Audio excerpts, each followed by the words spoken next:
நான் இந்த வீட்டில் எதுக்காக வேண்டி இருக்கிறேன் அப்படின்னு உனக்கு தெரியுமா அப்படின்னு முத்து கேட்குறாங்க. கேட்ட உடனேவும் ரவி வந்து இல்லைடா ஒன்றும் சொல்லாத, நீங்கள் கம்முன்னு இரு, நீ இப்போ இதில் இருக்கிற குடிபோதையில் இருக்கிற, ஏதாவது சொல்லிட்டாதடா அப்படின்னு சொல்லி சொன்னோடனே அழுக ஆரம்பிச்சிடறாரு முத்து.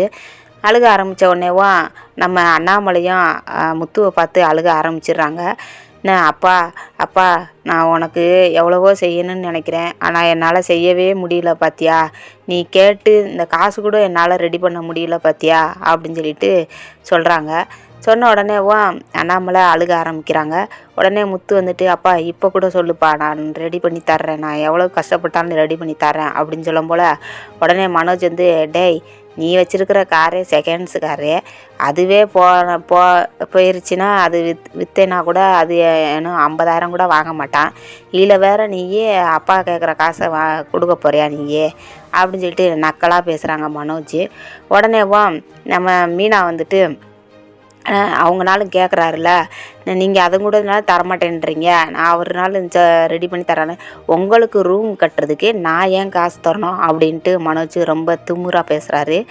பேசின உடனேவும் உடனே வந்து முத்துவுக்கு கோவம் வந்தது. நான் இந்த வீட்டை அப்பா சொன்ன மாதிரி நான் கட்டுவேன், இது மேலே ரூமு எடுப்போம், கண்டிப்பாக எடுப்போம் அப்படின்னு சொல்லி சொல்கிறாங்க.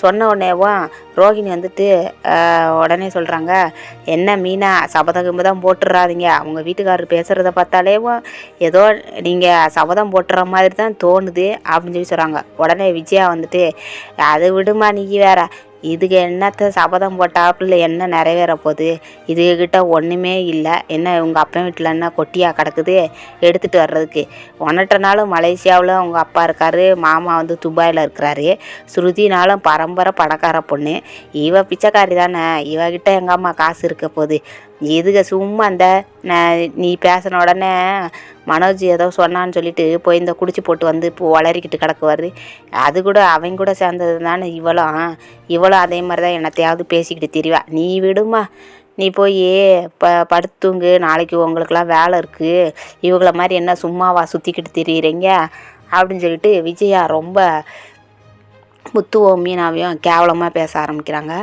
உடனேவும் நம்ம முத்துக்கு கோபம் வருது.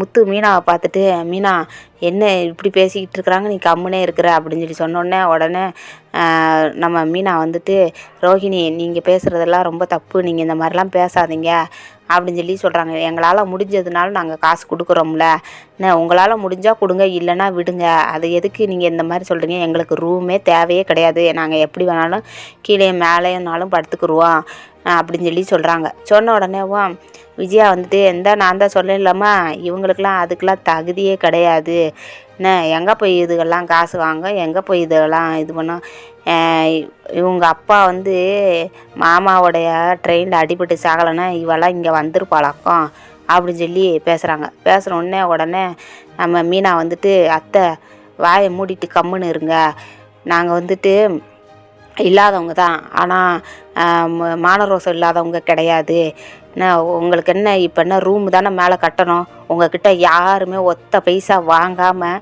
எங்கள் வீட்டுக்காரரே சொந்த உழைப்பில் வீடு கட்டுவார், நாங்கள் கட்டி காமிப்போம் அப்படின்னு சொல்லி மீனா வந்து சபதம் விடுறாங்க.